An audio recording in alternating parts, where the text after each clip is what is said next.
अस्सलामुअलैकुम, कैसे हैं आप सब? अल्हम्दुलिल्लाह सब अच्छे होंगे, खैर खैरियत से होंगे।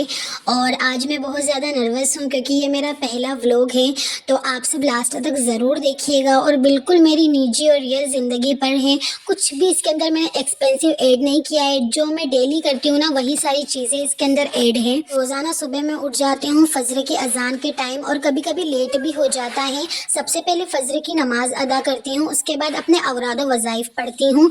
उसके बाद मैं पीती हूँ डिटॉक्स वाटर, जिसकी शुरुआत मैंने 5 या 6 दिनों से ही की है, लेकिन आज तो मैंने सादा पानी पिया था। ज़ुबान भी उठकर आ चुका होता है तो मैं नाश्ता रेडी कर लेती हूँ और नाश्ते में हम सब घर के अफराद शाम की बची हुई रोटी ही लेते हैं, या तो उसको गर्म करके उस पर घी तेल लगा लेते हैं और चाय के साथ ही लेते हैं। तो ज़ुबान को भी मैं यही नाश्ता करवाती हूँ। आका सरकार सल्लल्लाहु ताला अलैहि वसल्लम ने फरमाया है कि शाम की जो बची हुई रोटी रहती है ना, उसमें बहुत ज़्यादा ताकत रहती है और बीमारियों से हमारी हिफाजत भी करती है। तो शुरू से यहाँ पर ये लोग शाम की बची हुई रोटी ही खाते हैं, तो मैं भी यही चीज़ें यहाँ पर लेती हूँ। और मायके में तो मैं बिल्कुल भी नाश्ता नहीं करती थी, सिर्फ 1 कप चाय ही पीती थी। ये जो मेथी है ना, ये हमारे खेत से तोड़कर लाए है, और ये जो पोचे वाली मेथी रहती है ना, खाने में बहुत ज़्यादा टेस्टी लगती है और बिल्कुल भी कड़वी नहीं लगती। और जब भी हमारे घर में मेथी की या भिंडी की सब्जी बनती है ना, तो उसमें तेल बहुत ज़्यादा डलता है, क्योंकि मेरे शोहर को तेल वाली सब्जी बहुत ज़्यादा पसंद है और उनको हरी मिर्ची में ये दोनों सब्जियाँ चाहिए, लाल मिर्ची वाली वो पसंद नहीं करते हैं। हम दोनों बीच बीच में कोशिश करते रहते हैं कि सोबान को कुछ अच्छी सीख दे, इसलिए उसके सामने बैठकर पानी पीते हैं, अल्हम्दुलिल्लाह कहते हैं। जब टॉयलेट से निकलते हैं तो बाहर आने की दुआ पढ़ते हैं ताकि वो भी धीरे धीरे सीखे। और ये जो बालाजी की चिप्स आपको नज़र आ रही है ना, फ्लेमिंग हॉट, ये मेरी फेवरेट है, मुझे बहुत ज़्यादा पसंद है। और हाँ, मैं भी चीज़ खाना पसंद करती हूँ, रोज़ खाती हूँ। शादी से पहले तो कुछ ज़्यादा ही खाती थी। आपसे बात करते करते मेरी मेथी की सब्ज़ी भी तैयार हो चुकी है और इधर मैं गर्मा गर्म रोटियाँ भी बना लेती हूँ। सुबह का टाइम बहुत आजमाइशों वाला रहता है मेरे लिए, क्योंकि 8 बजे से 10 बजे तक मैं कुरान करीम पढ़ती हूँ।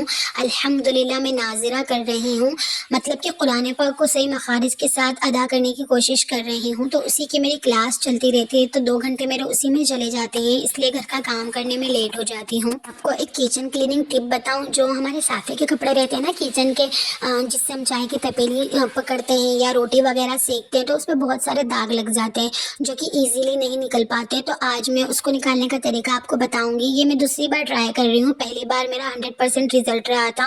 तो आपको थोड़े से सर्फ एक्सेल के अंदर रिनाला डालना है और थोड़ा गर्म पानी डालकर सारे कपड़ों को ऐड करके 5 से 6 घंटे के लिए छोड़ देना है। और फिर जब आप इनको धोगे ना, तो हल्का सा ब्रश रगड़ने पर ही सारे दाग निकल जाएंगे और इजीली ये साफ हो जाएंगे। मुझे पेड़ पौधे का बहुत ज़्यादा शौक है, तो मैंने मेरे छत पर गार्डनिंग कर रखी है थोड़ी बहुत। और ये जो गुलाब आपको दिख रहे हैं ना, ये मेरी वालिदा के यहाँ करे, उनके यहाँ से मैं ये पौधा लेकर आई थी, जिसमें बहुत प्यारे प्यारे गुलाब लगते हैं। और यहाँ पर मेरे शौहर आज गए थे मार्केट, तो वहाँ से वो केक लेकर आए थे। तो केक के 4 हिस्से हो रहे थे, क्योंकि हम घर में 4 अफराद हैं, एक सोबान की दादी, मैं और मेरे शौहर।